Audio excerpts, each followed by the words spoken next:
wait to hear it. But you know what's also funny? Jan's face, my face, your face. What's going on, everybody? Welcome back to another episode of the Deadhead Podcast. Why do I keep You doing good? that? What happened? Yes. Dude, every time I Oh. think I got everything on my end where I'm not going to hear it in my ear. It blasts in my ear, so I'm hearing my voice right back at me. It scares me every time. What's going on, everybody? Welcome back to another episode of the Deadhead Podcast, episode 51. We're so not professional over here, and I'm sorry about that. Before the show starts, I try to always get everything ready, but sometimes I fuck up, and that's what happens. You guys don't hear the feedback, but I do, and it scares the shit out of me every time. But what's going on, everybody? I'm glad to see everybody here with us, and I'm glad if you're checking us out after the show. Really appreciate it if you listen to us on Apple Podcasts. How's it going? We're happy to be back. This is the first episode of season 2 of the Deadhead Podcast. So Hell some good yeah. shit. So with that being said, Jan, how's it going, buddy? Well, it's been going overall great, gaming-wise at least. I mean, Dylan knows, many people who follow us know, I've been playing the shit ton of Shadow of the Erdtree, one of the best expansions. If not, you know what? I'm gonna say it like Oh, the best Oh. expansion ever, like period, bar none. And I'd be happy to like join a discussion if somebody wants to like, if there's like a naysayer who wants to argue against that. Because I'm gonna tell you, dude, this DLC. I mean, first off, the first thing you notice when you try to buy it is the price, right? Like 40 green ones. Like, man, that better be worth it, right? Let me tell you this. When they were talking about the size of this DLC, they were thinking, oh, it's gonna be like the size of Limgrave, which is one of the like the initial zone, a game, one of the biggest ones. Dude, it's like 3 times that. It's someone made like an overlay. So someone on Twitter, he made an overlay of the map, the entire map to the DLC and of the main game, and it's like maybe 2/3 of the map of the main game.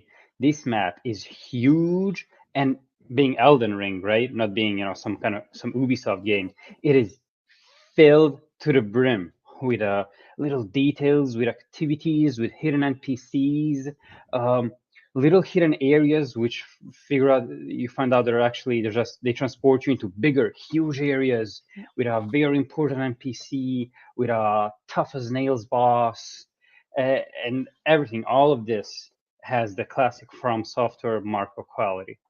This world is beautiful to look at. The ambience music is, as you walk through it, you have this ambience music. You don't think about it too much, but when you stop, you stop to breathe, you kind of notice it, how everything in this scene, in this picture, is so well constructed to just kind of immerse you in this world.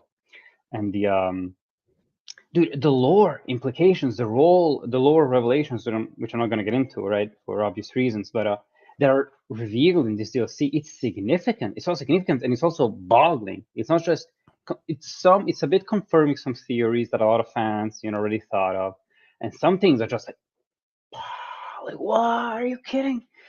And what else can I say? Yeah, it's beautiful, and it's tough as shit, dude. It's tough as shit. Pretty much, I recommend anyone who wants to try it. I mean, I recommend at least have like a maxed out character with like a full build, like at least level 150, because I was a level 150. I was a level 140 or something, but my build was pretty much done, right? I had all the stats I needed to wield all the weapons I wanted, cast all the they're not called miracles, all the incantations I wanted, and it still, it gave me a run for my money. It was but the thing is with these games, you're just happy when you lose, because like when you do lose, you lose probably to one of the most awesomest attacks, right? From one of the coolest looking bosses, hearing the most badass music, and the moment is so perfect when the most just cuts you down. There's one of the first bosses is this dancing line who moves in this very, very unnatural way, right? Well, it's unnatural for a lion, but you can see what's called dancing line, because he's dancing, and as he dances, he summons storms and blizzards and thunders, and so when you see him getting up in the air, roaring, and thunder is all around you, and then he just smites you with lightning, how can you be mad about that? You just that you're like, and then you press the share button or create, whatever it's called now, and you upload it to the to the socials. That's what you do in those times. Yeah. So speaking of yeah, which, shout out to the Deadhead podcast Instagram and Twitter pages, because Orange has been putting a lot of Elden Ring stuff, and it's honestly, dude, we've talked about this before. Like, the art direction is stellar. Like, it is. I can't deny it. I can't deny it. And so everything you're saying is everything that I've seen. Like, it looks beautiful. The boss fights, even though they look absolutely ridiculous, they're beautiful. The music is crazy. Like, it is absolutely, I get it. Game of the year. I understand why it was game of the year. I understood. Like, it's perfect. And Shadow of the Erdtree seems like it's a continuation of something that was they already pretty much like. Yeah, I'm sorry if I cut you off. Oh yeah, go ahead. But as you were saying, my cousin, right? Because I was kept in touch with my cousin, and we were sharing the experiences and all. And he said, dude, they pretty much gave us Elden Ring 2 and called it a DLC. And that's pretty much what this is. That's what it is, dude. So yeah, no, definitely. So I've been having a wild time. What you did. That's great. Yeah, actually, I haven't had a whole lot of time to play anything this week, and honestly, I'm sorry to you guys, and I want to apologize to you as well, Jan. I actually haven't really played much of Gears of War 2 at all, so I can't really talk much about it. That's what I started. I know Jan was playing Shadow of the Erdtree. I was doing Gears of War. We're gonna have like a combination episode. But actually, I got the game right here. I actually booted it up and I started over a new character, and I actually played roughly 2.5 hours. Well, what do you know? With this new character? This morning was like the first morning I've actually had any time to play anything. Like, we effed around a little bit, which I'll tell you more about this later. There's a game that, so just to build it up a little bit, my sister-in-law, she came in with her boyfriend, stayed over at the house for 2 days. So that was part of the reason why I couldn't really play much. So there was a game they played when they were little, and I bought the game on Xbox, and we were playing around with that. So that was literally like the only games that I've played all weekend, and really like all week. But between seeing Jan's gameplay and pictures on the socials, I was watching a guy named Solid Rev. I think I've mentioned him before, YouTube channel. He was streaming on Twitch, and he was getting his ass kicked, and he was bitching about how shit the game design is. Like, he's like really like one of those guys. Like, he's like, this gameplay just makes you feel weak, blah, blah, blah. And it was just fun watching him play, but I couldn't get over how graphically it looked and how and just the things that you can do in the game. And I was like, all right, well, let's start a new build. I picked the Samurai. So I don't know if that's a great build, but I picked that the best one. Like, is it best starting class? Yeah. And guess what I named my character? I don't. Rick Grimes. I don't know. No. Michonne. I don't. No. I named him Jin Sakai, actually, from Of course, Ghost that of makes Tsushima. sense. Yeah. So I'm going with that build, and about 2.5 hours in, and I've already beaten, I guess not really like a main boss, but a couple mini bosses. I've beaten all right. So you're gonna have to help me out here. Okay. There was one mini boss that I fought that was kind of like his name was something the Hunter, and he was like in this cave that had a bunch of wolves in it. You know what I'm talking about? Oh, is it the Bale-bearing Hunter? I don't know if it's Bale-bearing or not, but I beat him. Is he red? And has like all red, like a red ghost. I don't think a huge sword. I don't think he's red. He's like really skinny though. Like, he's like real skinny. He's obviously taller than the player character. I'm gonna tell you, dude. Like, I haven't come across everything in this game. It's just that big. So you just might have come across something I haven't. Yeah, I was trying to think what's in the cave. It was something in there that I had gotten, but I don't remember what it is. Anyway, it makes this long story short. You're going ahead. Maybe it'll come to me. I beat him, and then I beat the Tree Sentinel already. That took a little bit of time because I think I'm only I'm a level 18 now. So I started level 9, I believe. I think that's what the starting. What are you leveling? What are you leveling? Right now I'm doing a lot of endurance because I'm trying to get that. Good. I'm trying to help with the stamina bar. I've done I did level up the HP like maybe twice. Vitality or vigor. But mostly I'm just doing endurance because it's like a stamina. I remember when I first played it, I had such a hard time maintaining my stamina because one, I'm spamming the dodge roll, and that's not helping. But also too, like when you learn how to be a bit more tactical, I want to be able to dodge roll and still be able to run away if I have to. So I Or have maybe built that up. attack. I Right. have, yeah, right. And every time you attack, Yeah. it does it too. So, yeah, like I'm 2.5 hours in with this new build, and I'm having a good time with it. Whether Well, it's that's good. something I Awesome. play for 60 hours or not, we'll see. But I was like, when I saw the gameplay and how like I've seen all the fun you're having, and Hmm. I don't have the DLC. Don't plan to play it. It's gonna be a while if I do. But I was like, Get the main game first, you know. I gotta at least get my feet wet and play a little bit more. So having a good time with it. So that's my kind of spiel on it. So I was gonna kind of let Jan take a little bit of time to talk about the DLC. It's okay to go into a little bit of detail. It's not a big deal. I doubt I'll All ever right. play it. Spoiler warning to you guys if you don't want to know any story spoilers. But Jan, man, this DLC looks beautiful. What's the deal? So, so here's the deal. It revolves almost entirely upon this character who's only ever really named in the game and is barely ever shown, who's Mikola, one of the demigods.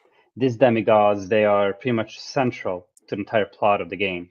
You're pretty much hunting them down because most of them are shard bearers, right? They bear shards of the Elden Ring. You're trying to get it Mm-hmm. back together after it's been shattered. Mm-hmm.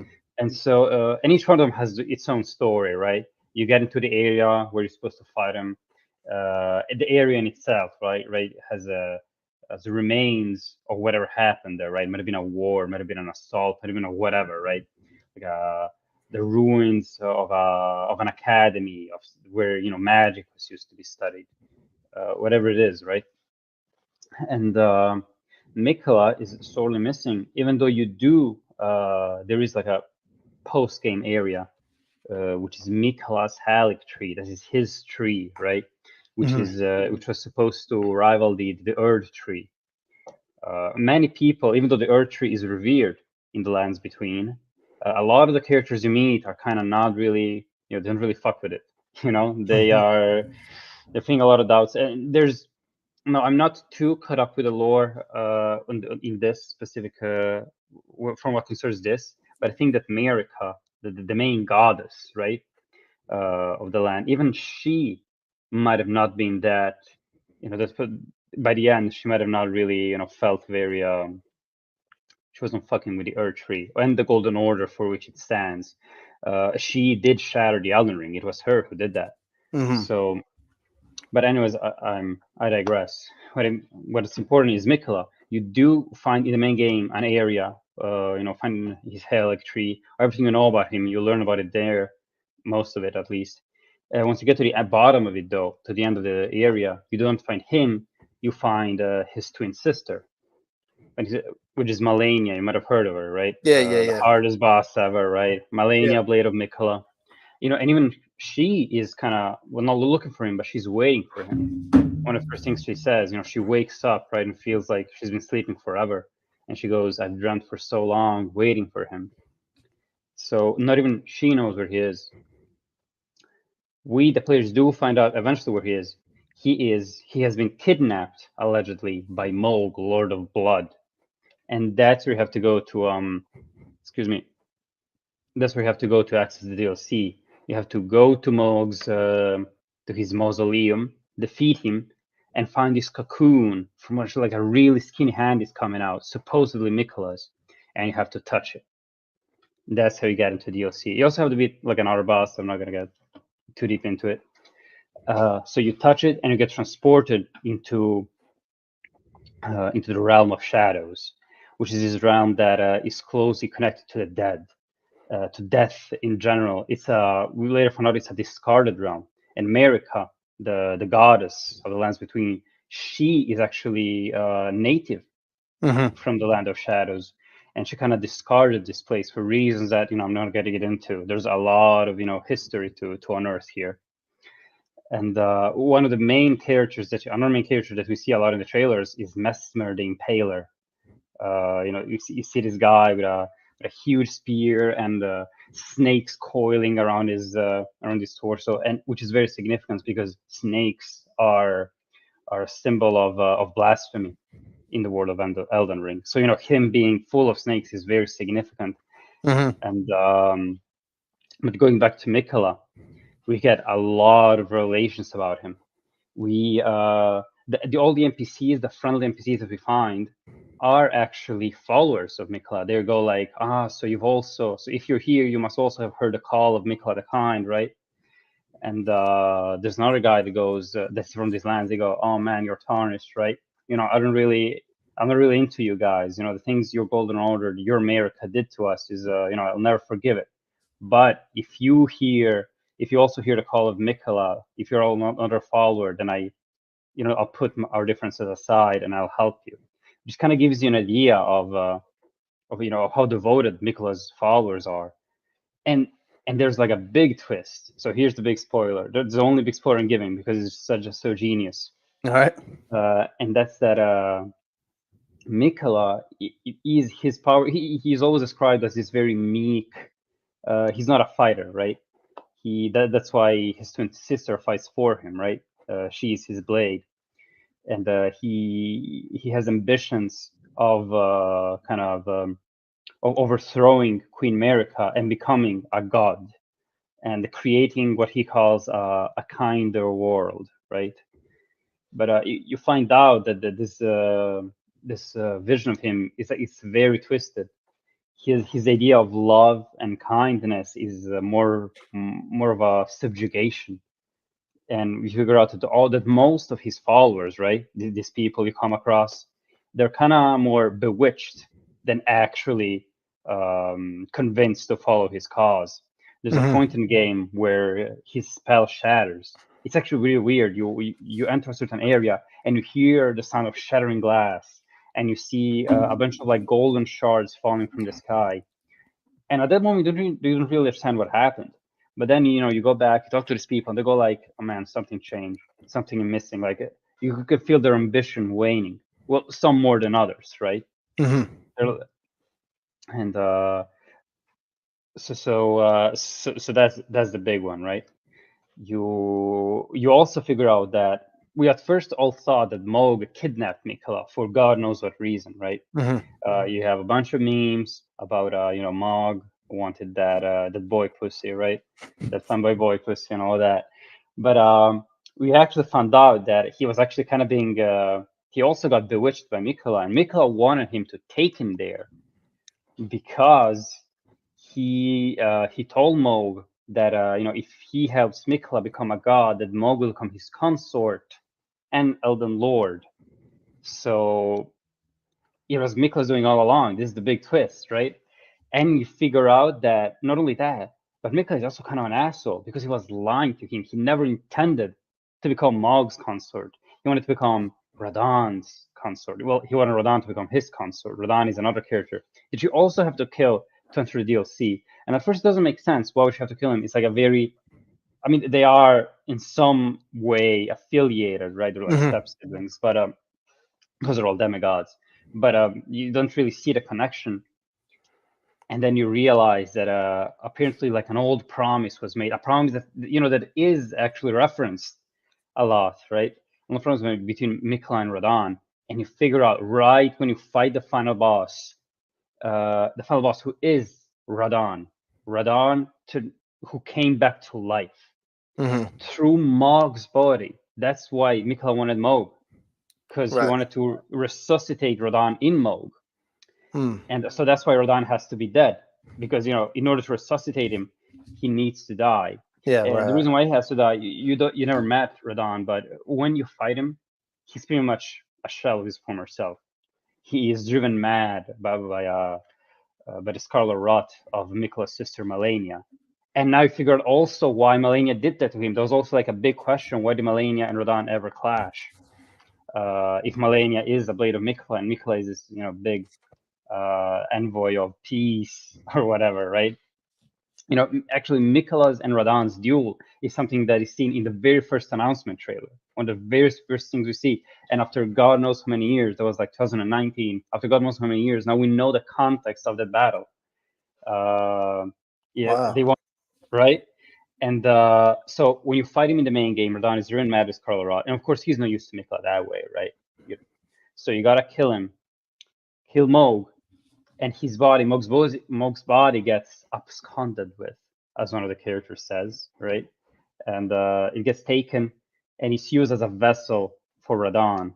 and that is the final boss. Radahn, you get like the little title card, right? Title on his boss name. You get the boss name. Radahn, promised consort. Like, oh shit! Hmm. Now you understand. That was the big promise Right. that Mikkel and Radahn are going to marry. Let's say, right? Radahn is going to help Mikkel become god, and he's going to become consort of that god. And so this is like a huge. Maybe I get it's a bit hard to follow, Yeah. but it's a big subversion of everything we thought we knew Mhm. about Mikkola, right? Is this character that it's completely flipped over its head about him and his relations to the others. Like he's also presented as this, very really frail character, poor Mikkola. Everybody has to, his sister has to look out for him. This Buddhist very mad man just kidnapped him. Actually, he's a schemer. He's a terrible, terrible schemer.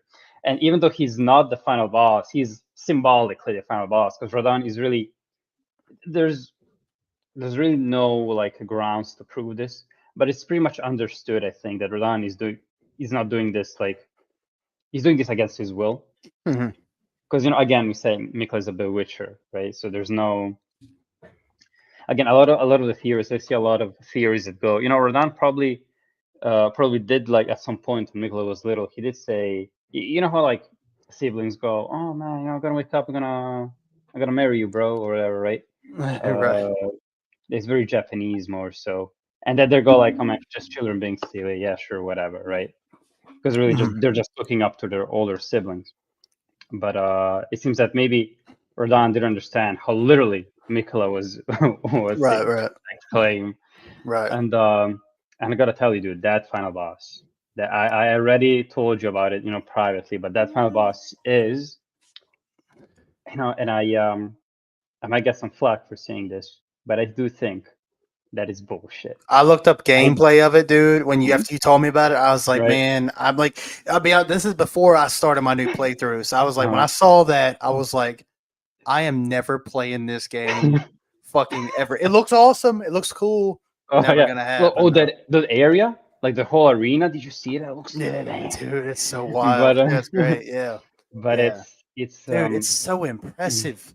God, man, I know I crazy. sound like I'm sucking off from software, man, but I'm telling you, as far from a graphical like atmosphere, it's not like it has the Hmm. best visuals. It's just the fact, it's just the atmosphere. It's just like, I Oh mean, yeah, yeah. visually it's great too, but it's not like the Concept. best. It's Yeah, something yeah. about it. Yeah, it's so beautiful, man. I mean, like Just, like just in my 2.5 hours of uh, starting a new playthrough. I mean, Limgrave looks just amazing. Seeing that yep. freaking is that sorry, this is gonna sound stupid, but that big tree in the background, is that the Erd That's the tree? Earth tree. I mean, That's this it. looks Yeah. awesome. It looks just great. The ambience of it, it's awesome, dude. Yeah. It looks so gracious and imposing. Yeah, dude. It's It looks awesome. no, yeah. No, it's really. I mean, that's why I make it a quest to collect as many art books of From Software games as I can without going bankrupt.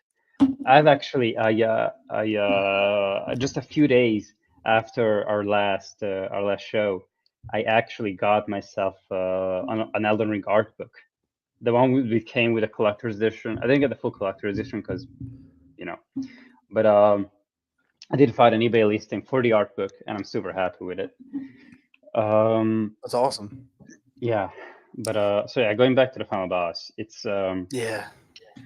it's a doozy. I mean, at first when I first tackle him, first few attempts, and by that I mean the first 5 hours of attempts, I was trying to kind of like to not be a hater, to go like, what, it's the ultimate challenge, and it's also kind of optional, right? You don't need to clear the DLC, so I guess it's kind of. I'm not gonna say that it's bullshit right away, right? But I had that little voice, a little doubt that was growing in the back of my mind, and because the problem with it is that he's relentless. First off, he is relentless. He does not take breaks, and when he does, it's like, so at least I can never tell when he is. He has every single one of his combos is, I'm not gonna say unpredictable, but it has many variations, and by the time you figure out which variation of the combo he's doing, which based on that you can know how to time your dodges, and most importantly, when you can strike, right? When you can punish like Mhm. a blind spot. I just don't have I don't have like the mental capacity to figure out which version of this. Well, first off, you got to figure out which combo he's doing. Then you got to figure out which variation of that combo he's doing, right? And then you got to think, okay, so that's what I got to do. And okay, and now he's open for an attack.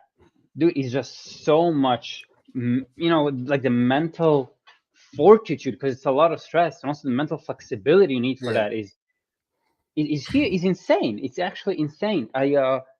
Most people online are using shields. No one uses shields in these games since because everybody just dodge rolls, because it's like a general consensus that that's the superior tactic, dude. And this boss broke me and many other players for the first time in 10 years.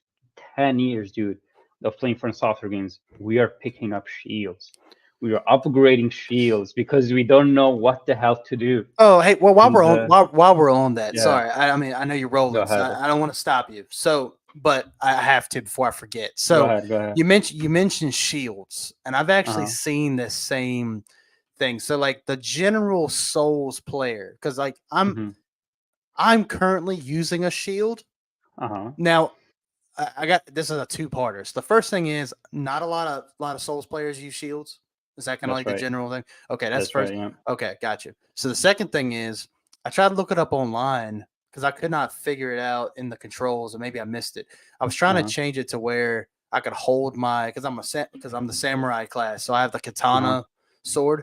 I can't figure out how to use it two-handed. Can I use that two-handed? Yes, you can't use it two-handed, and I don't blame you for having a hard time figuring it out. I did too back in the old days.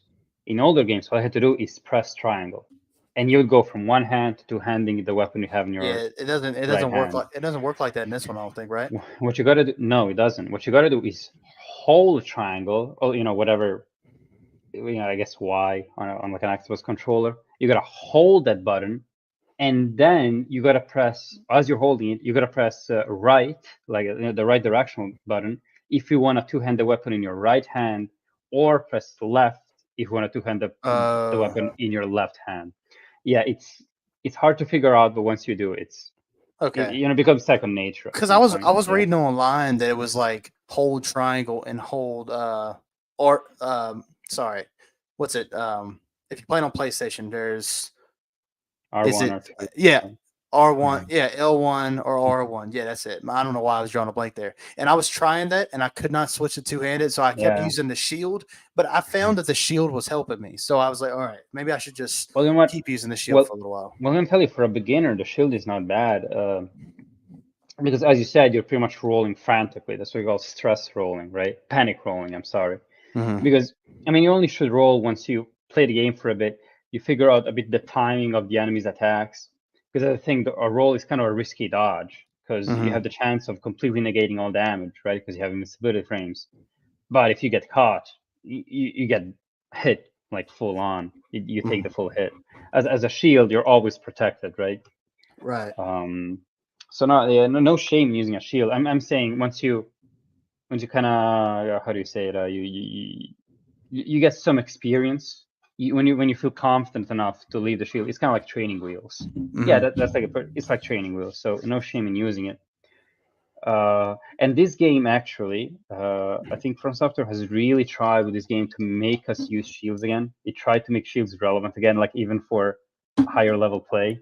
Like it implemented a mechanic even in the main game where if you attack right after blocking an attack, you make like a counter attack or something like that. Yeah, it's kind of cool. It's just not worth it. Like 90% of times, it's really not worth it. And there's like a lot of things you can do with that. Like certain shields have like more generous timings on that. Certain weapons have like damage boost when you do that kind of attack. It's still not like nobody's doing it. So I guess with this DLC, they're like, fuck it, guy. No, you are gonna use shields. And man, they did it. They did it. They even give you right before the final boss, they give you this huge ass shield that takes like it needs like 49 strength to wield, like an insane amount. And from what I understand, you're supposed to use it as a weapon. Like you two-hand it, right? And you block an attack, and then you just charge. and that's what I've seen. How I've seen people tackle this boss. But kind of, and that's what I did in the end. I had to completely compromise my entire build, completely respec like all my attributes and all my stats to get to become a tank, like a literal tank. Just and then once you do manage to kind of get a hold on that, you get to the second phase. Yeah, there's a fucking second phase, and it's all the problems with the first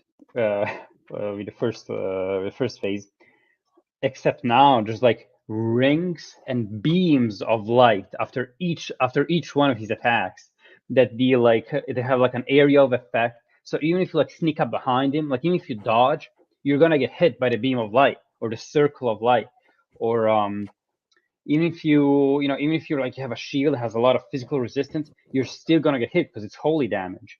It's look, it's ridiculous. And besides these effects, they are very cool, but they are so intrusive, and they block your view so much that that I actually have a hard time just seeing what hell this dude was doing.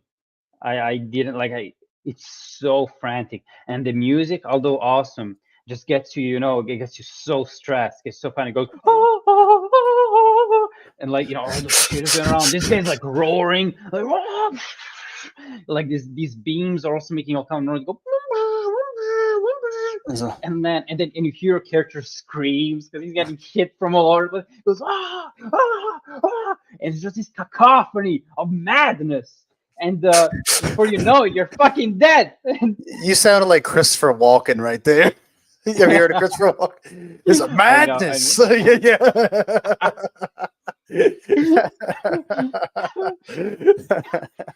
Yeah, so that's the experience. That's the experience with the final boss. And you know what? I think they're gonna nerf it. Like I'm torn. I told you this already, but I'm kind of torn between them. Between wanting from them to nerf it, right? Because this is absolutely ridiculous. Like nobody's having a good time. Nobody's sane of mind. I mean, unless you're like a streamer whose whole profession is playing this game 24 hours a day. I think you're not ever realistically going to get to a level of play that is required to beat this with any consistency. I beat all the other bosses in DLC. I did sweat with some of them, but it was nothing compared to this. Nothing. It's like I don't know, like a kid just learned how to swim with those how do you call them, those things, those plastic things full of air. The floaties or whatever. Yeah, the floaties. Yeah, it's like, okay, so to learn kind of how to swim to the floaties, and you don't even take them off. You take a knife and you slash them open. You throw them into the ocean. That's pretty much what this boss feels like. And it was funny today. Earlier today, my the cousin I was talking about, he just sent me a message, like one message. He goes, "Man, Radahn sure is balanced," and it just made me laugh so much. Like it was a hysterical laugh. It's less about the context of the message, and more about what I know, everything that was behind it, that I know was behind it. It's like, oh man, yeah, sure, he has that move he has in the main game, except this one is like bullshit times 1000. And I was having a riot. It was so yeah, that's the final boss. Yeah. And what you get, I mean, the reward is pretty cool. What you get at the end. Yeah. Oh, I didn't talk about a one move. It has one move. It's a command grab. So he grabs you. He doesn't do any damage. Doesn't do nothing to you. In the second phase, Miquella is kind of how do you say it? He's on Radahn's back, kind of hugging Radahn's back. So he grabs you. He whispers something in your ear. You get a weird crown on your head, and you're like confused, like, "Hey, what happened?" He just lets you go after that. If he gets you again during that same fight, you're dead. It's like a one shot. If you get grabbed twice in the same fight, that's it. Like you might as well. So, I mean, it was obvious that they just wanted to make the ultimate challenge. This is the hardest boss in any From Software game. Yeah, it is, for better or worse. Sounds like it. I mean, not to give away too much of our personal conversations, but Jan had reached out to me, I want to say a few days ago. It was after he had beaten the Yeah, boss, the final boss, and I could tell just through the message he seemed just exhausted. it's like 10 paragraphs of Yeah, like wall of text. you're like, so here are my thoughts. I'm like, whoa, what are you doing? Don't tell me the thoughts. He's like, I'm sorry, I just got to get it I out, needed to man. vent. Yeah, I got. Yeah, no, that Yeah, sounds ridiculous. It does. It yeah, sounds hard. And I watched. I didn't watch all of it, but I watched some of it. I'm like, bro, I don't know how. I don't get it. But yeah. I don't either. It's So yeah, at least you can get that off your bucket list. The only thing that yeah, sucks that's true. about it, the only thing that sucks, and I'm not. I know you're more of the trophy guy, right? I'm not really a trophy guy. This Hmm. DLC does not have trophies, correct? It does not. That It does sucks. not. That does Ki- suck. Like seeing that little chime pop up when you beat a boss would be kind Ooh, of cool, man. when you No, beat that boss, especially we beat that no, one. Yeah. yeah. But you know what? I I wasn't really disappointed because okay. So first off, I see trophies as kind of how do you say it, an incitement. Something that pushes me to get the most out of the game. For this game, I really don't need it. Like I was gonna do it no matter what, trophy or not. Although I would have liked it, but I'm gonna whine about it.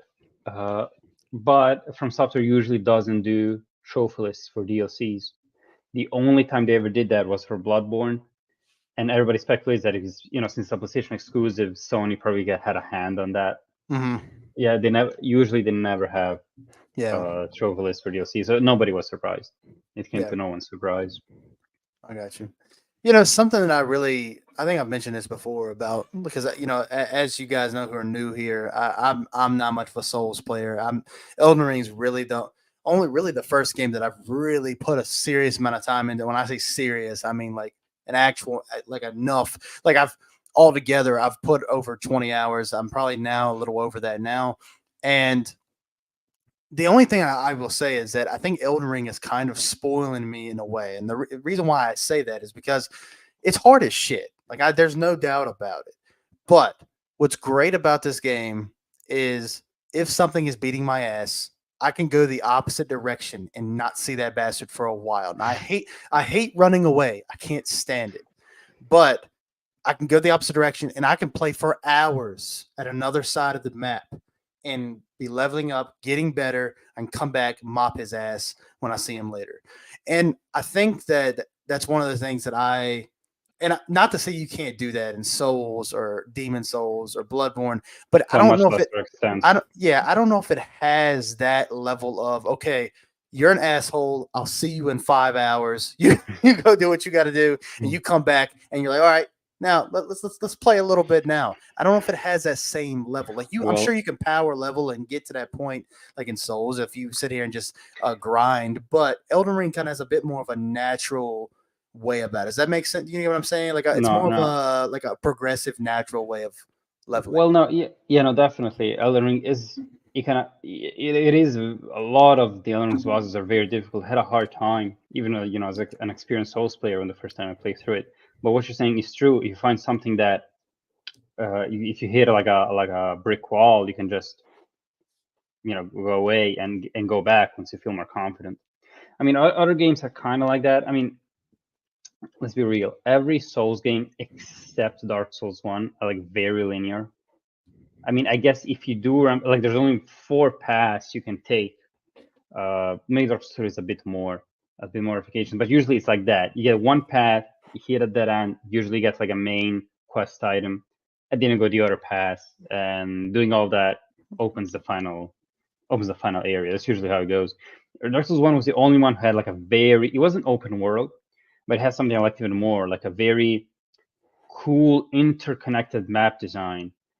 Just the world just made so much sense. You open like a secret door you never seen before in an area you're very known with, right? That you know a lot about, and you find this little passage. You get to an elevator, you go back, and you see you're in this hallway, and from the windows in the hallway, you see in the distance, oh man, I know that place. I've been there.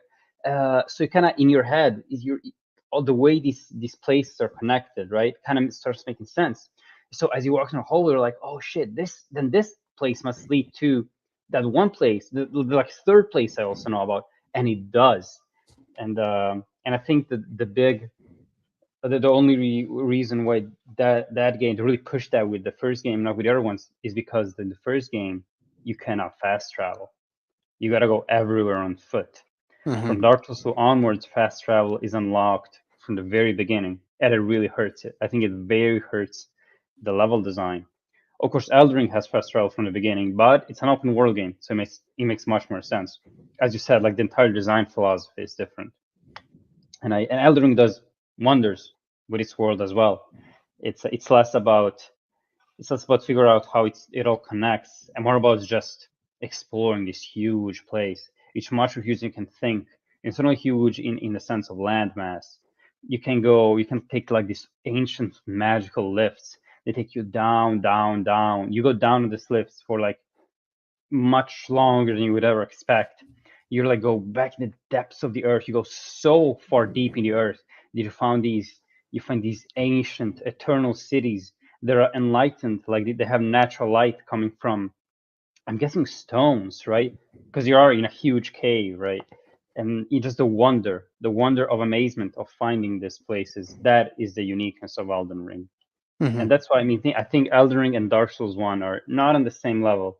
But if I had to say two from software games, it's those two. I think older ones are great. Like if other ones are your people's favorites, I completely respect that, and I can even understand that. But I think these two are they are the I'm trying to find the word, the apotheosis of adventure. That's what these games represent for me. That's why they're so important for me. Yeah, they made me fall in love with gaming, with stories, with exploration, just with everything with life, really. Because life is an adventure, life is explorations, and these games kind of were a conduit for me to kindle that flame in me. Pun intended. But so yeah, no, that's cool, man. No, that's a good way to look at it, and I think that's why I said I'm not saying that it's easy in any way, shape, or form. I mean, I've gotten my ass clapped a couple of times in my 2.5 hours, but I think that's the level of freedom that you have, that you don't have to just get. I mean, yeah, look, it's punishing no matter where you go. You're gonna find danger ahead, but there are you just have to play a game at your own leisure. I think we talked about that before, like not the rush through. And then if you get to somewhere that's beating your ass because you died, doesn't mean that you did bad. That dying is part of it, and I think that's something I've had to swallow as well. So but yeah, I one of the reasons why I went back to it is I just love the atmosphere.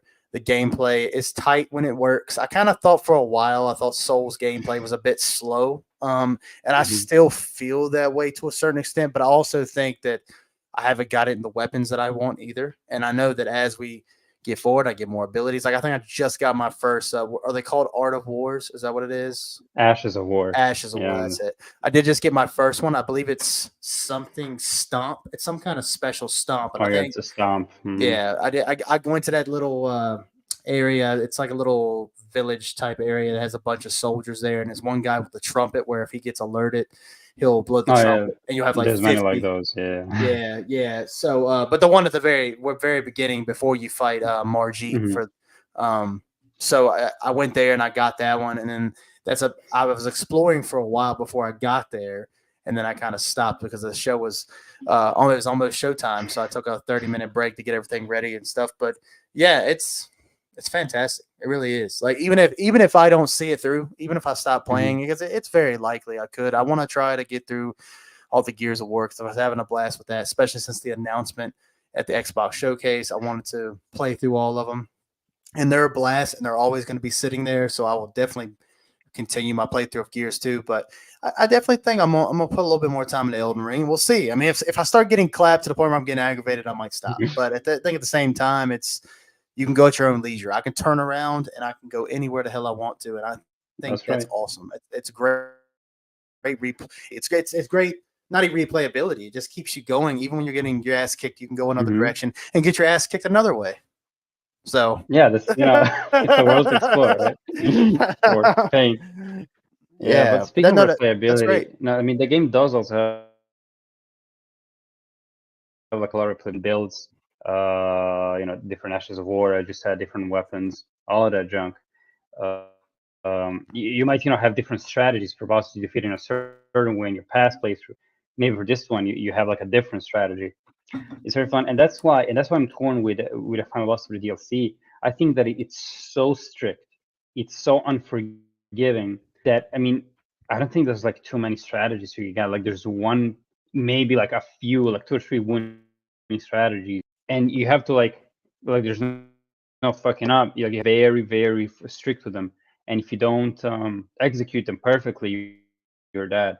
That's not only is not fun, it's kind of a betrayal of the philosophy of these games. But that's just Yeah, I agree. I think it's a lot of it's a lot of trial and error, especially when you get to the point of Shadow. Be a whole other level to tap, and I'm glad that we're talking about it, man. It's a great series.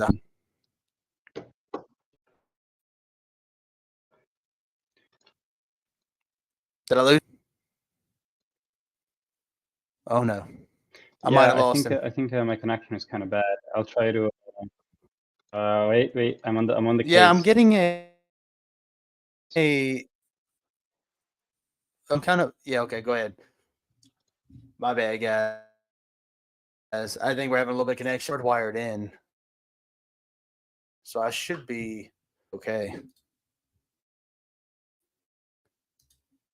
Yeah, connect on Wi-Fi. Try plugging it in. We should be all right.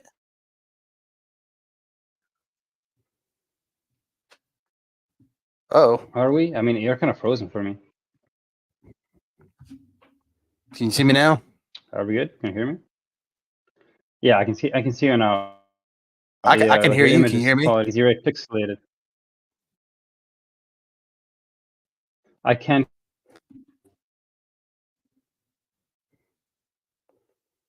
I don't know what's happening. Maybe now I can't even hear you. Yeah, me neither. Like I changed the networks and it's.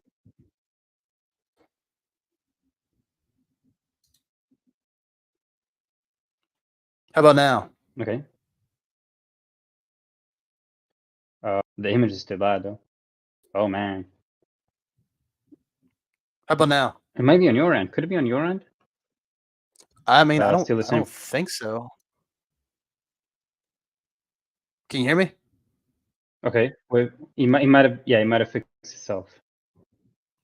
It might have been. No, it's not good. What's happening? I don't know. I tell you what. Hold on. Hold on. Let me try to message you because I don't know if you can hear me. Hold on. All right.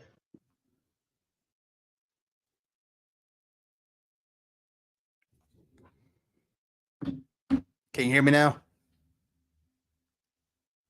Yeah, I can hear you. No. Can you hear me? Yeah, I can hear you. Are we good? Yeah. Yeah, I can hear you. Huh. I think you keep. Wait. Can you hear me like all the time?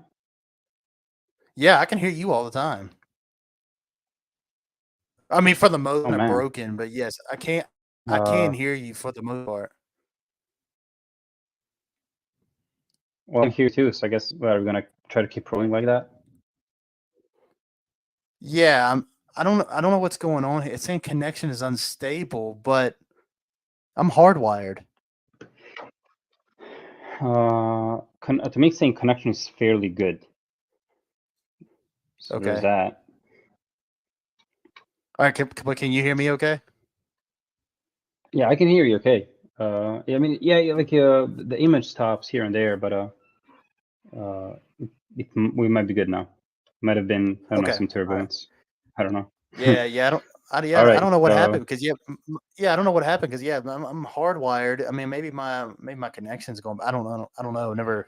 I mean, at first I thought it was my connection, but like I changed 2 different connections and had like the same issues. So I don't know what. Oh well. All right. Well, we might be Okay. Sorry about that. Sorry about that, guys. But yeah, no, I think I'm glad we're giving Elden Ring the time it deserves on the show, man. It's I know. Oh, it's no, a I'm definitely. it's a great game. I'm so happy that you're giving it a chance. And even if you don't, just it. To me, like the saddest thing when somebody doesn't like something that I like, it's not because they're disagreeing with me or something. It's more so the fact of I'm sad that I cannot see the beauty that I see, right? Mhm. Uh, but in your case, I think that you can kind of see a glimpse of it, but maybe you just figure out that it might not be your thing, and Mhm. that's like the best case scenario, IMO, right? Like Mhm. I'm much rather that I'm much rather have that people giving the Elder Ring its overall like review score on Steam got significantly lower when as the DLC came out because again I had a bunch of people calling it broken and too hard, and that's to me that's just people who don't get it, right? I'm not telling them to get good. I'm just telling them that that they completely missed again the philosophy, the nature of the game, and that makes me sad. That Yeah. saddens me. So Yeah, makes me there's sad too. that. And I think Rise of the Ronin really helped me with it too because it kind of got me Hmm. to understand the timing and more of that style of gameplay because Yeah. you can't butt bash. You just cannot do it. You have to dodge smart. You have to counter when you need to. Like it's not you. It's I'm gonna say this and it's gonna sound bad, but I don't mean it this way. But like take like Gears of War. Take God of War combat for some for Right. example. God of War, especially the newer games, 2018 and Ragnarok, the gameplay is awesome in that. Hmm. But and don't get me wrong, when you're fighting the Valkyries, there is a bit more strategy. Like you can't just be rolling everywhere. You can't just throw your axe. You can't. But that gameplay is a bit more like. I mean, how do I say this? I don't want to sound disrespectful because I love the combat in that game. Forgiving, maybe.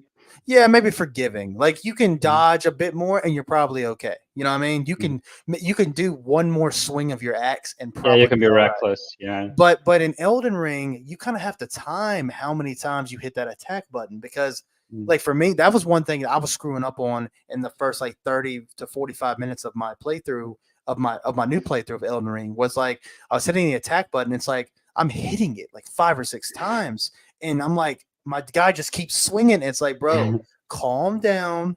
Just do about 1, 2, 3. All right, back up. It's time to back Yep. up because you know your enemy's about to strike.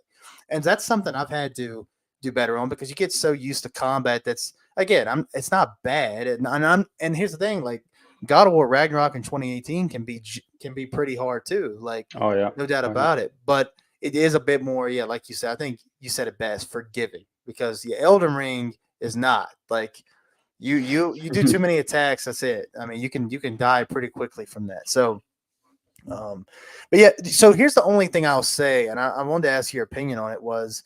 What do you think about the performance of Elden Ring on PS5? Because my Yeah. experience hasn't been that great. No, and you would be right to say that. The PS5 version of Elden Ring is a weird beast because it at times often it plays worse than if you play the PS4 version on a PS5. Actually, I know there's a bunch of people. I figured out, when I go to forums of mostly PlayStation players, there's a lot of people, having like discussing topics like, oh man, is the PS5 version decent now, or they gotta keep playing the PS4 version on my PS5? Because yeah, I don't know what happened, but yeah, there are frame dips. There are times when there's a lot of popping, especially when you first load into a zone. Like you load into a zone and it's barren, and then like 2 seconds later, like all the grass loads in and the little details. It's really weird, and I'm really disappointed because the game has been out for 2 years, so I'm guessing if they haven't patched it by now, they never will. My only hope is that that PS5 games uh, will be compatible with future PlayStation consoles, and that maybe future PlayStation consoles will be able to handle them better. Because what I'm guessing is happened is that they thought that this console could take a little bit more, what do I say, legwork. They can make you sweat a little bit more, and they either coded it wrong or they overestimated. the power of the console, and that's why this happened. That's the only thing that makes sense to me. Yeah. So is the PS4 version, is that running 60 FPS? Yeah, it runs. Yeah, it runs just fine on a PS5. Yeah. I wonder why that is. I mean, how does it look? Does it look pretty good? Well, I haven't played it myself, Oh, so okay. I can't tell you for sure. I can't even tell you about the load times. Load times might be worse on PS4 because you know what they do with PS4 games. They kind of, well, I don't know what they do, but I know that generally PS4 games have like worse load times even on higher performing hardware. That's why the Resident Evil games, like the remakes 2, 3, and 7. Even if you had played the PS4 version or PS5, you still get the shitty load times. And then that's why they released the PS5 versions who have instant loads pretty much. Right. So I'm guessing I'm not a computer geek. I don't know what's happening behind the curtains. Right. But I'm guessing it has something to do with the way games coded. I'm guessing that when they make a PS4 version, they're taking in consideration the deficits of the hardware, and so they're making the game load in a certain way to facilitate the process. And even if playing on like better hardware, on higher performing hardware, the code makes the hardware apply the same process, even though it's not required. It could load that. You see, that's how my monkey brain understands what's going on. Yeah. So have you played much in like fidelity mode on PS5? I mean, have you played in And that? I've only ever played performance mode because even there it struggles. So I can't even imagine what fidelity mode is like. Well, I mean, maybe the fidelity mode, maybe that'll, because like obviously, like yes, we want 60. We've gotten used to that, but with a game like this, Especially in a game like this, because you kind of as you said, it's a lot about timing, and having more frames gives you more more frames, right? So you have more, you can be more precise.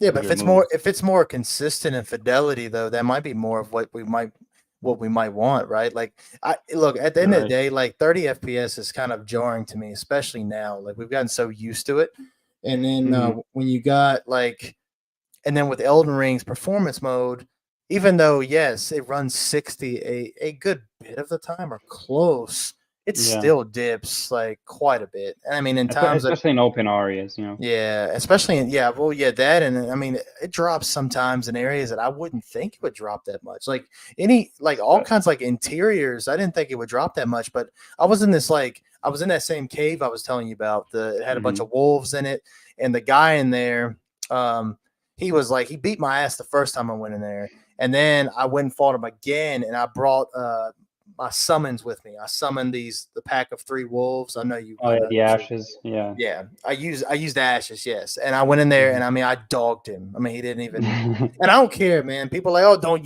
use the ashes, don't Oh, no, summon. Like, dude, man, get the hell out of don't here. let them tell you anything. Like it's allowed by the game. It's literally in the game for a reason. Yeah, I dogged his ass, like seriously. Like he was over there like tacking the dogs. I was coming up from behind him and just wailing on him, and it was actually pretty satisfying to be honest with you. But anyway, but yeah, that fight was okay, but like even the cave leading to his fight was a bit stuttery, and I was like, man, like I already like this game looks beautiful. Love the art direction. The gameplay can be very satisfying. It's like it dips.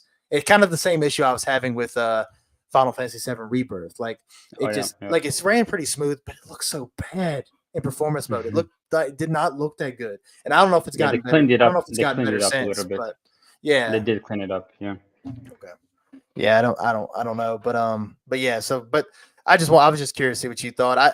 I even had gotten to the point like it was so stuttery. I was like, man, I wonder how much it is on Xbox because money is tight, so I can't be buying a bunch of games. But I'm kind of like, man, do you have it digitally?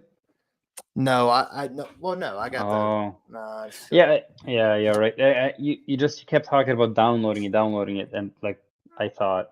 I associated it with like a digital purchase. That's what I thought. But yeah, my bad. I should say install. I installed it. Yeah. My bad. I'm sorry. No, you're good. Yeah, kind of. I guess. But honestly, I don't know if I'm, just being biased or sucking on copium. But I honestly didn't bother me anymore. Like I do notice it. I'm not blind to it, but it's not detrimental. It's really not. Well, if you like the game enough, like I find that a lot of games that I really like, the frame rate doesn't matter as much. If the game is that good, Yeah, it's fine. Like when I was playing, I was playing through Red Dead 2 again on PS5, and obviously it's the PS4 version, still and 30.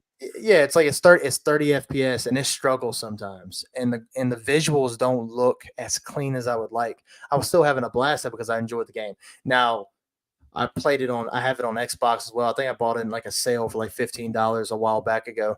And visually, it looks way better on Xbox. Still 30 FPS, but visually, and it's like I'm fine with it. Like I don't mind the performance Mhm. being as bad because I love the game. So you're probably in the same way. Like Elden Ring is so great, it does not matter. And I'm in that same boat too. But it was just like, damn, dude. Like Yeah, you this game's gotta been get out used for to a it. few years now, like a couple years at least. And it's Mhm. like, man, come on, man. I wish it was just a little bit smoother because I don't feel like. And you can correct me if I'm wrong. There's a lot going on, and don't wrong. These boss fights, just a lot of shit going on at one time. But it's like, dude, I feel like this should be patched just a little bit cleaner. I mean, at least give me a stable 45. Like, at least give me No, that. I am disappointed. Yeah, I agree. Yeah. Yeah, But unstable frame rate is kind of it has a history from software games, even yeah, going back as the PlayStation One that's what I games. hear. That's what I hear. Yeah, Yeah, it's really fun. yeah. It's really funny too. I actually heard that the PAL version of Kingsfield, like the first game they released on PlayStation over here, is actually more stable. Like in the Japan and the American versions have like very unstable frames. I don't think, dude, if you think Elden Ring is bad, these are wild. You go from from like 15 to 60, like in a matter, just like that, and it's very disorienting. So for the PAL version, it kind of kept it like at a stable 20 or something like that. Hmm. So Yeah. like even back then they were having issues. Yeah, I mean, I think that's like the running thing though, right? Like, yeah, I mean, it might be a from software thing, but it's like Mhm. here lately with every game that's dropped on these well current gen, right? We can't say next gen anymore. These Yeah, current it's gen current, consoles, yeah, dude, you just midway can't. through. It's really hard to find games that run at a 60 on these consoles, man. They're not as. I don't think they're as. Either, so it's two things: either not as powerful as advertised, or the optimization's just not going Yeah. great. And it might be a little bit of both. I think it's a little bit of both because like if you play like older titles, like titles that have been ported, like again the Resident Evil games, those games run like no problem. Unless you return on ray tracing for some reason. But yeah, like the Spider-Man games too. So yeah, no, I think you're right. Yeah, it is not a guarantee to have like a stable 60. Yeah. Yeah, not anymore, man. I just think we're at a point. What do you think if they because I don't think I've ever asked you this. I know we're kind of getting off the subject Elden Rings. We've been talking about it for about an hour now. Yeah, But whatever. as far as like the pro version of these current gen consoles, would you buy one?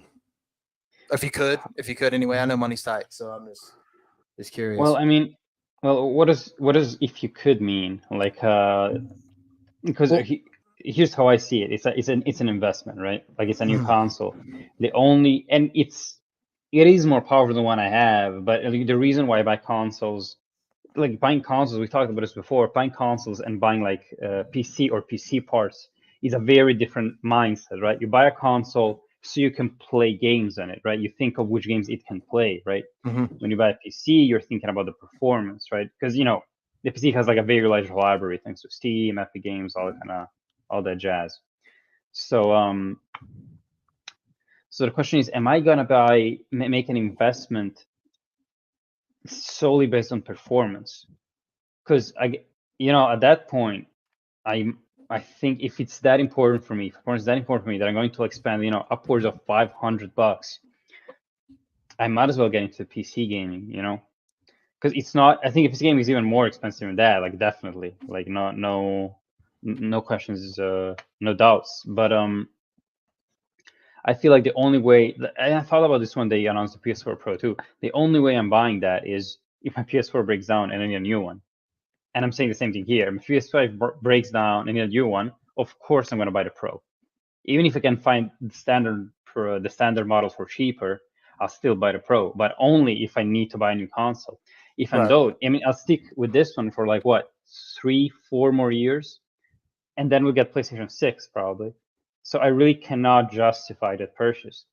And the last time, like, filthy rich, and at that point, I could probably invest money in a smarter way, like helping the needy and stuff like that. So yeah, that's my stance on it. Right.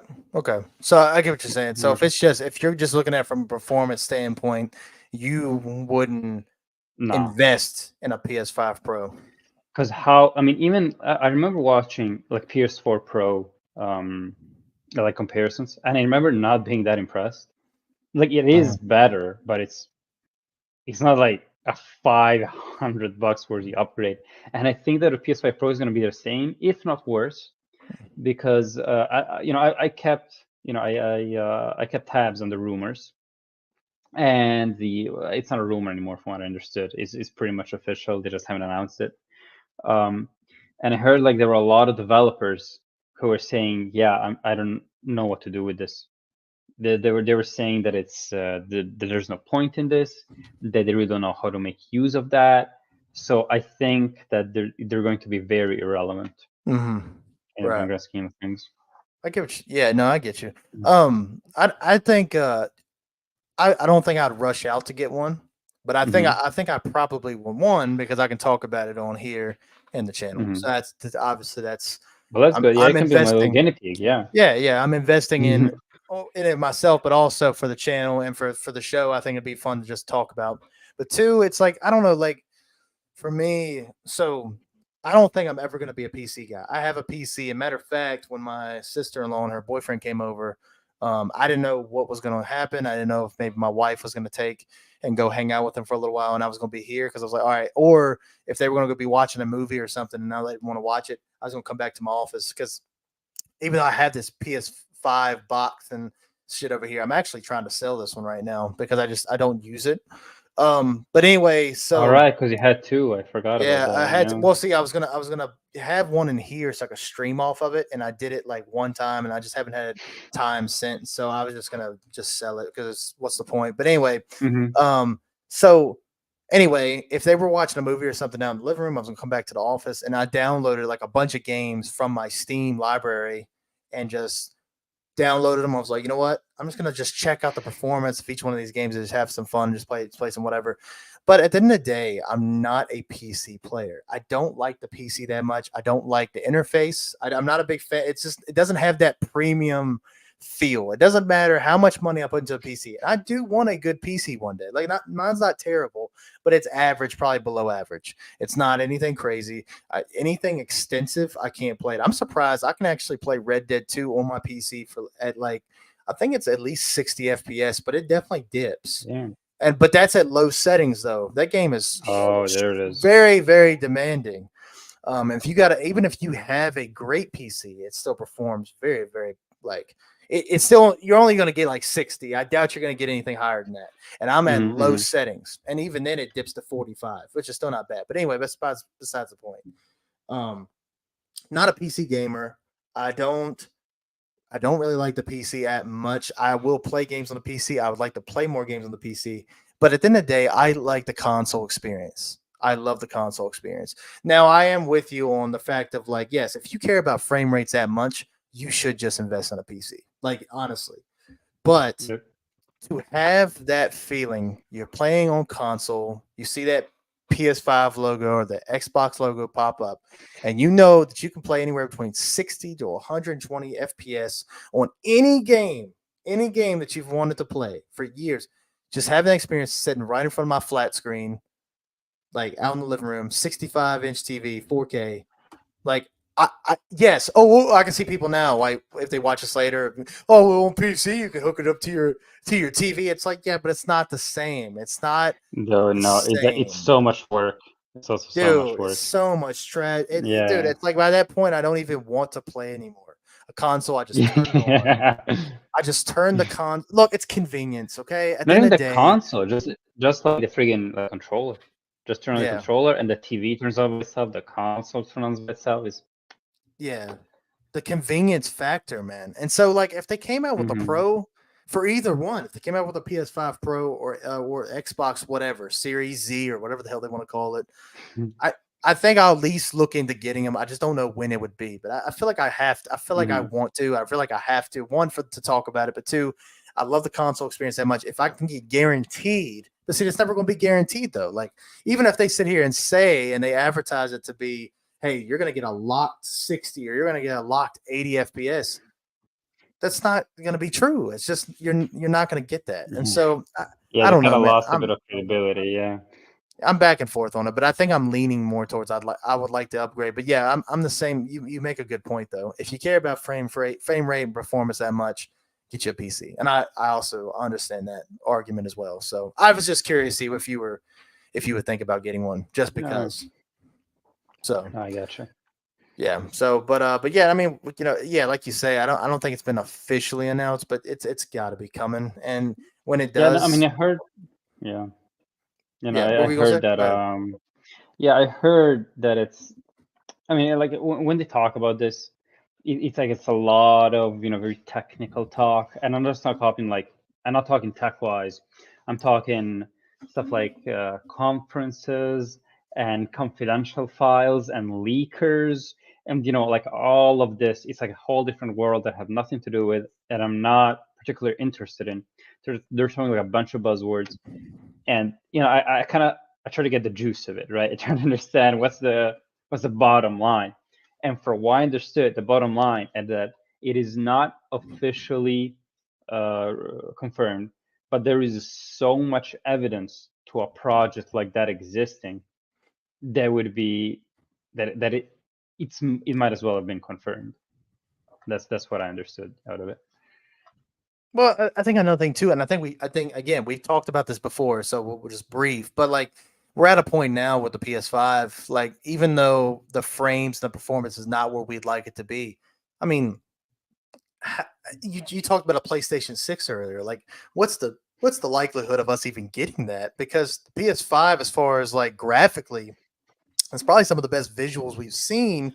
We just don't have the performance side. So I mean, like they could honestly just make different versions of the PS5 for however long they want to do it. Yeah, well, that's actually a really good question because a lot of people are calling a PS5 just a napped up PS4, right? Like PS4 Pro Plus, Yeah, if you yeah, would, right? yeah, yeah, So, because yeah, again, like these consoles, like design wise, are very similar. That's why we get the retro compatibility too. So, because as you said, there's not many. We almost hit a ceiling. There's not many more ways up we can go. So, you might be right.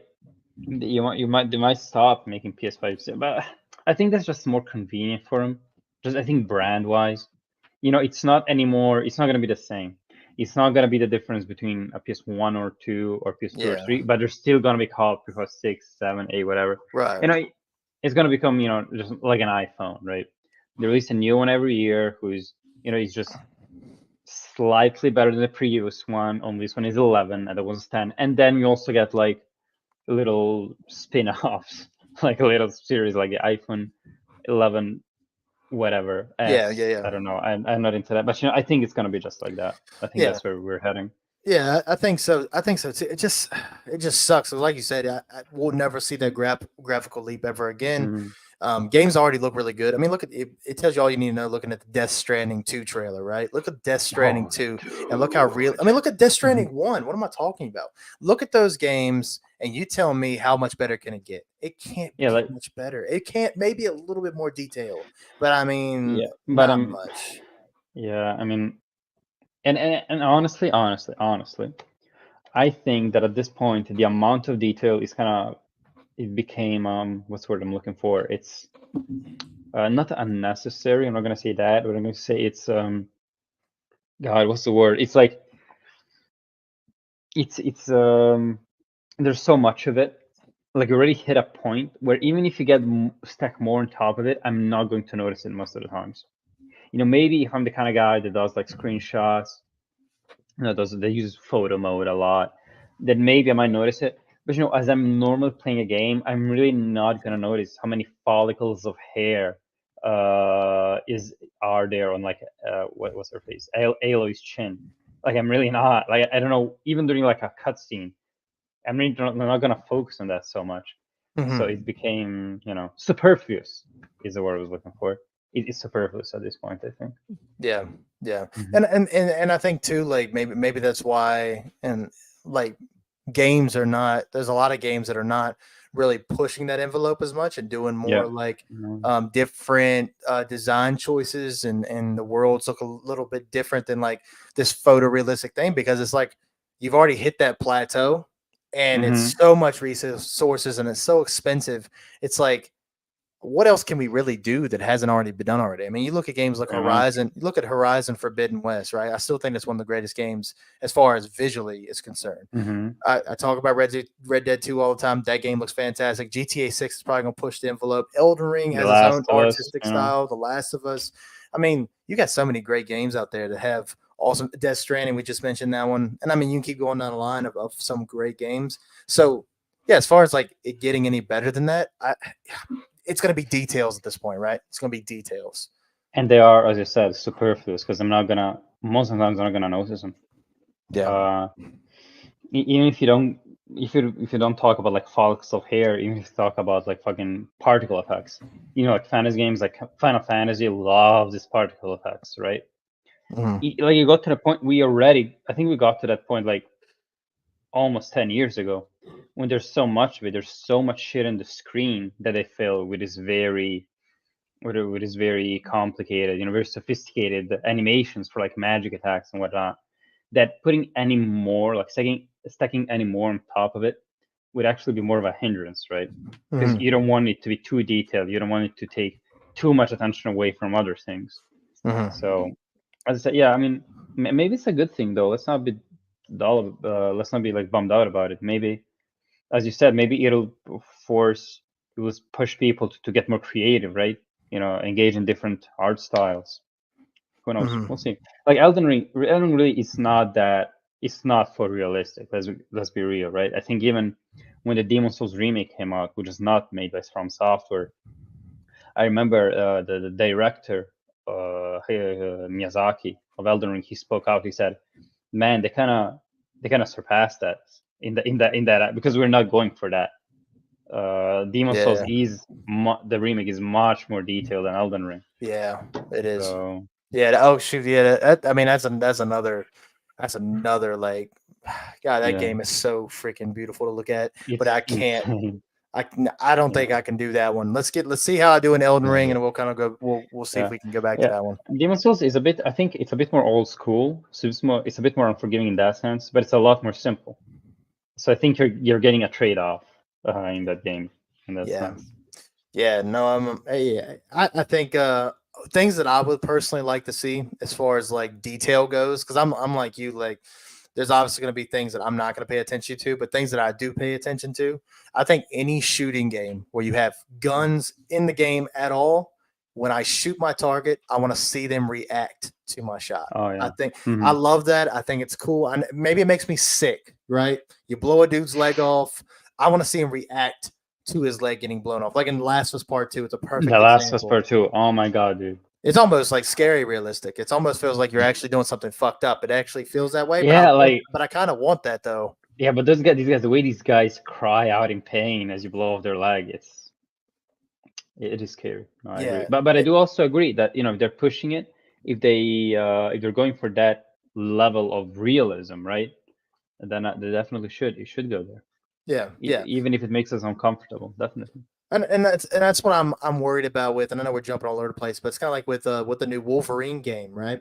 Like Hmm. Wolverine, his big thing is his freaking claws. Okay, I want to chop dudes up, and I just honestly do not feel like they're going to go that far with it. I got a feeling Insomniac might not go that far, and They're not known for that. I'm a little No. bummed out. I'm a little bummed out about it because I think it's going to be gory. Like I've seen some leaked gameplay, and I'm sure. Have you seen any leaked gameplay? I haven't. I haven't. I Okay. felt so bad when the leaks happened that I just Yeah, didn't have dude, the courage to a see lot of videos. Yeah. leaks. So I'll try to not. I don't want to spoil too much, and I don't really know much about the story, but I have seen a couple things.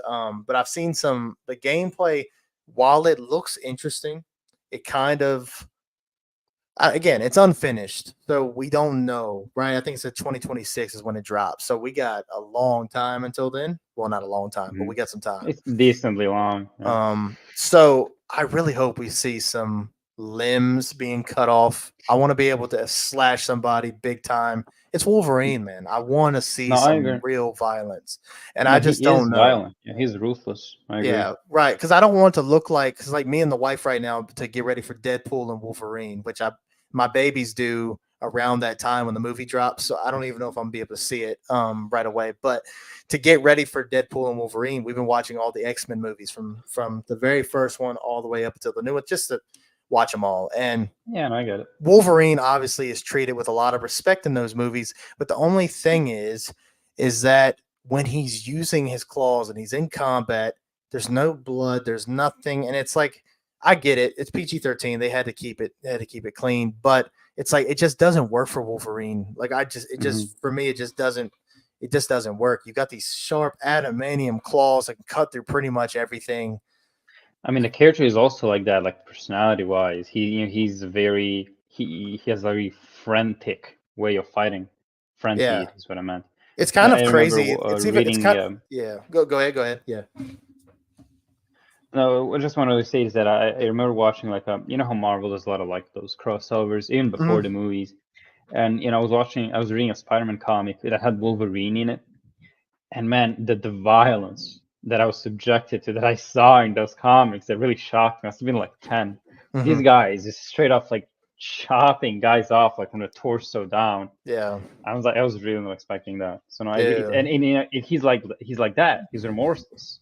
He's So I completely agree with what you're saying. Yeah, it's kind of crazy how they've been able to really like, because I mean it's even crazier that he's part of the X-Men, right? Like the X-Men is like, about this like the hope in this team, and then you got Wolverine, Peacekeepers, yeah.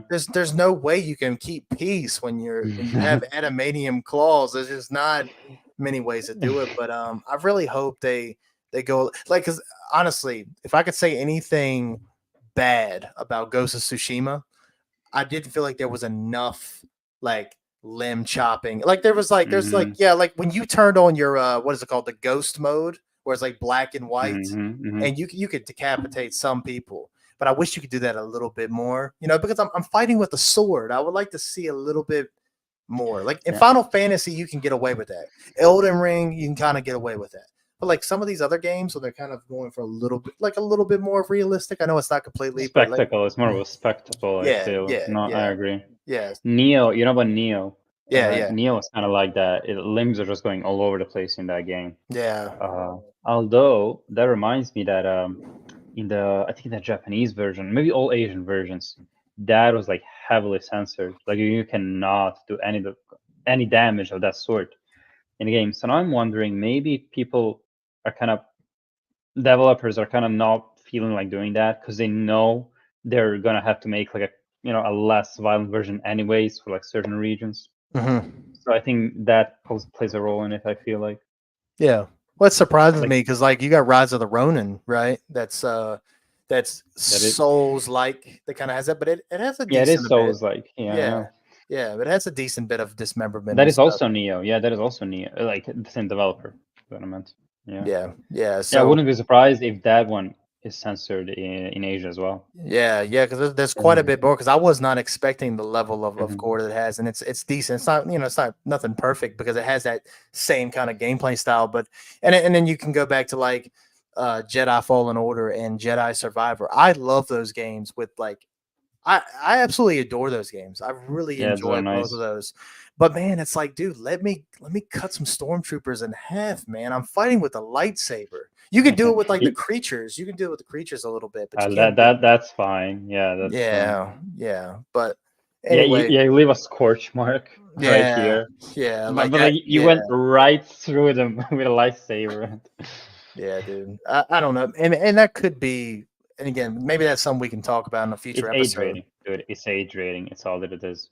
Yeah. Like I don't know how it works for every region, but I know that in most regions, if you get like a highest rating, like an M rating or a PEGI 18 rating over here, like it has a lot of restrictions that we don't know about, but they are there. Restrictions on when they can be shown, where they can be advertised.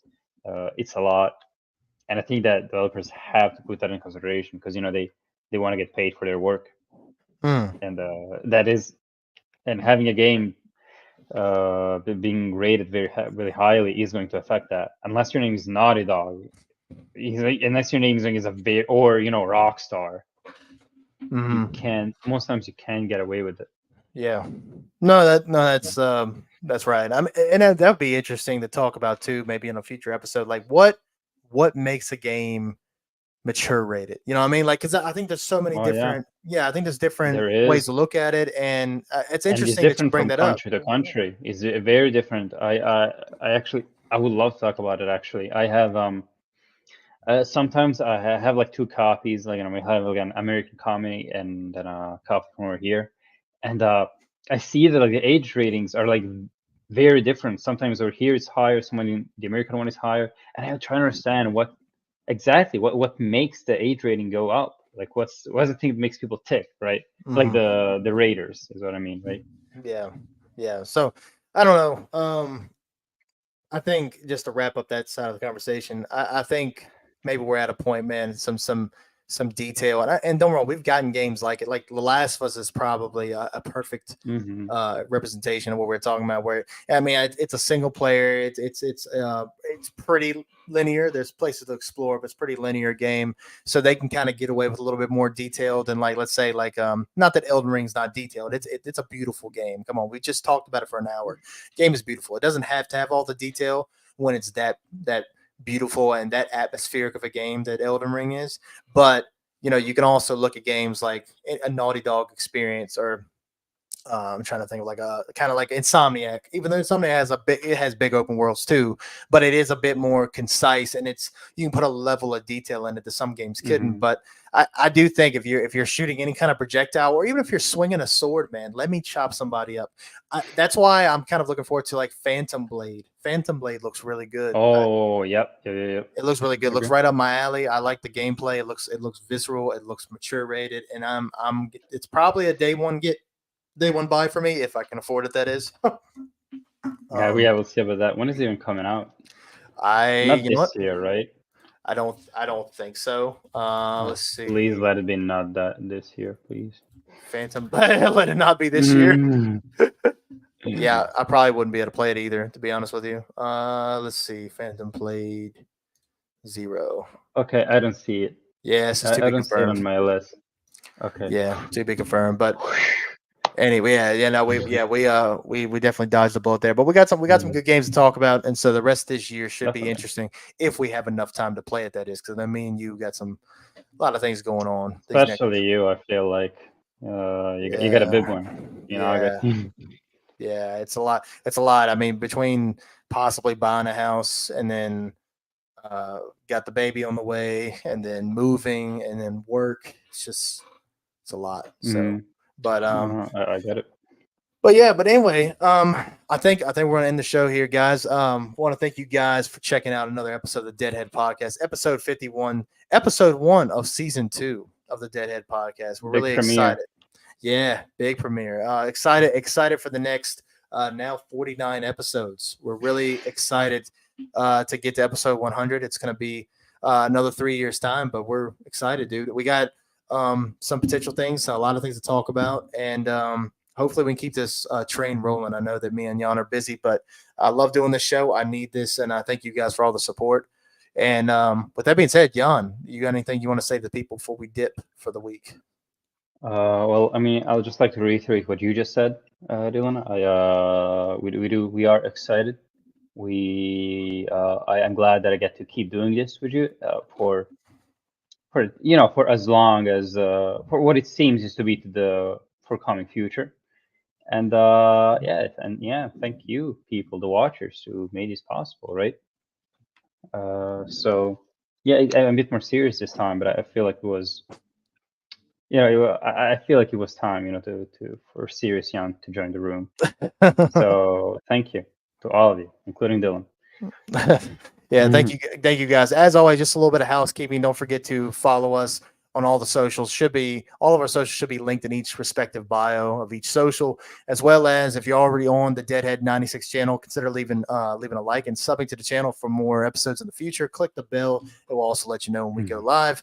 We're usually streaming on Twitch and Twitter. We cannot stream to the Facebook fan page anymore. I actually got notified, I want to say, when I created this thumbnail and I made the chat room for this week, it had told me that with our current streaming platform, we cannot stream to Facebook anymore because you have to have a certain number of followers or something. Man, I don't know. fuck Facebook. Yeah, dude, fuck them. Fuck dude. Mark Zuckerberg. Yeah, I'm about to say. Yeah, Mhm. it's like, so apparently we're not good enough, so we can't Yeah. we can't go live there. But we do appreciate you guys checking us out. I hope you guys followed the links to wherever we sent them, and yeah, don't forget to also listen to us on Apple Podcasts. Thanks to Jan over here, we have every episode except for this one. We'll have this one up there soon, but every episode of the Deadhead Podcast is on there. Most episodes, we're missing a few, but whatever. You'll get caught up what we've been talking about, and you get to hear more of us, which hopefully makes your week a little bit better. So anyway, with that being said, thank you guys for watching. We'll see you in the next one. And most importantly, stay dead, my friends. Say that.